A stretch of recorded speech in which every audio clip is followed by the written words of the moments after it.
Cette cérémonie qui nous a réunis ce matin consistait à fournir aux 4 écoles qui appartiennent au réseau RIE des tables bancs, mais également des fournitures de bureau. Je disais que vraiment c'est une grande opportunité parce qu'en réalité les élèves et les écoles en avaient besoin dans la circonscription. Et c'est pourquoi le réseau international, qui est un réseau d'éducation basé en Espagne, et ce réseau-là a pour coopérant moi-même et M. Diop au niveau de Thiès, ce réseau-là œuvre pour la qualité de l'éducation. Et on ne peut pas parler de qualité de l'éducation sans parler de matériel, sans parler également de la formation des équipes pédagogiques. Donc non seulement RIE fournit du matériel aux écoles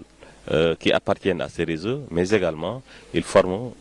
la communauté éducative, mais également les équipes pédagogiques pour qu'il y ait un enseignement apprentissage de qualité. Je crois que le choix de Médina Fall, c'est un choix, parce que dans le choix des écoles de RIE, il devait y avoir un choix diversifié. Toutes les 4 écoles de RIE ont des spécificités. Médina Fall est une école à large effectif.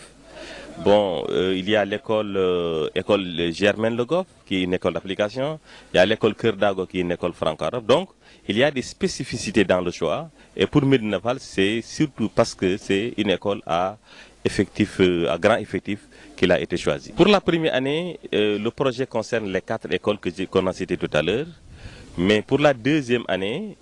avec l'évaluation qui sera faite du travail de la première année, il va sans dire que pour la deuxième année, il y aura une extension dans d'autres écoles de la commune de Thiès. Et plus tard, après avoir entamé la 3e année et la 4e année, il y aura une autre extension dans d'autres écoles en vue d'une généralisation et d'une extension au niveau du Sénégal. Pour ce qui concerne RIE, pour RIE, il n'œuvre que dans le domaine de l'éducation. C'est un réseau international qui a des partenaires qui peuvent financer beaucoup d'activités, mais leur domaine d'action ou leur champ d'action se limite pour l'instant à l'éducation et à la formation. Mbaye Wade maay président comité de gestion bu école Cheikh Ibra Fall sant la ñu def nag ak gërëm bi ñuy yemee ci projet bi xam ne dañ ko soxla woon lool. Parce que boo xoolee école bi li fi nekk ci élèves mat na junneeg téeméer ak nangam maanaam fukki classe ak ñaar rek a fi nekk donc classe bu ne téeméeri élèves ak nangam fi nekk te classe norme yi mooy 27 tables bancs jàpp 28 tables bancs donc boo xoolee 27 fois 2 54 li gis ñëpp dañuy bokkatu wala ñu toog ci suuf moo waral sax approche bi agrier gën a gaaw parce que biñ ñëwee xool ni ñuy defee fii seen yaram dafa daw lool sax dafa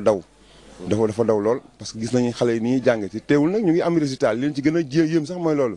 boo xoolee zone nord bi kenn ëpp ñu fi résultat mais effectif bi ñoom ne nan ñu def ba bay am résultat ndax effet bu bëpp moo tax nag ñoom ñu gën a jàpp ni dañuy war a jàppale école bi ñëw na ci waxtoom bu baax a baax xam nañ ko ñun bu baax a baax parents d'élèves bi xam nañ ko bu baax a baax parce que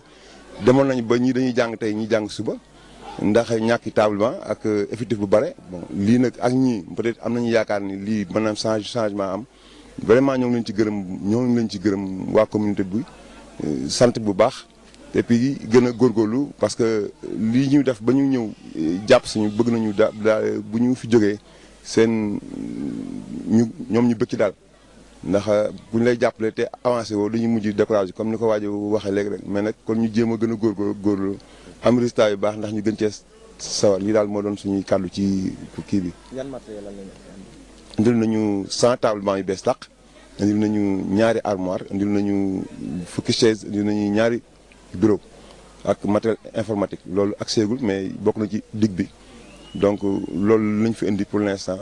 classe yi amul woon table banc fi jël nii moom la ñuy daal di mottali nii pour ñu mën a table banc xale yëpp mën a toog ci kaw. waaw fii moom am gëm ma ni yàqut ne parce que déjà ñun dañoo manqué table banc amuñu fu ñu toog donc bu ñu amee table banc fu ñu jaar nag seetu ko parce que classe yi am bi ñu fi doog a ñëw comme comité de gestion classe bu ne ay 20 table banc fi nekkoon 18 20 moo fi newoon léegi ñoo ngi ci 27.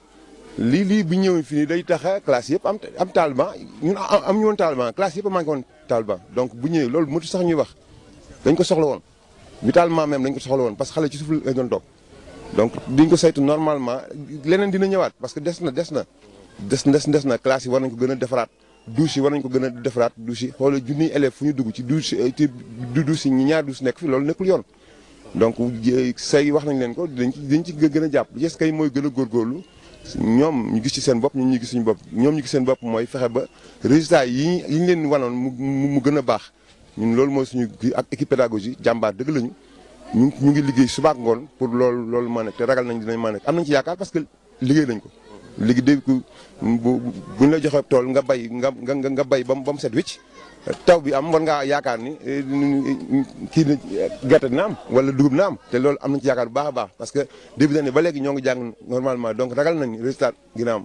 ginnaaw dogal président Macky Sall jëloon pour defaraat école bi loolu fu mu ci toll. non ñu ngi ci dox bu baax dafa nekk projet boo xam ne bii dafa xaw a sensible mais ñu ngi ci dox bu baax a baax te am nañu yaakaar ni dina ko commencé ci vacances yi ñu nekk ndax partenaire bi ñu booleel ñu ngi daje chaque semaine ci réunion vraiment am nañu yaakaar ni dina dox te bu jàllee quartier bi dinañ gis boppam bu baax a baax yàlla nañu def daal mu sotti ak jàmm ak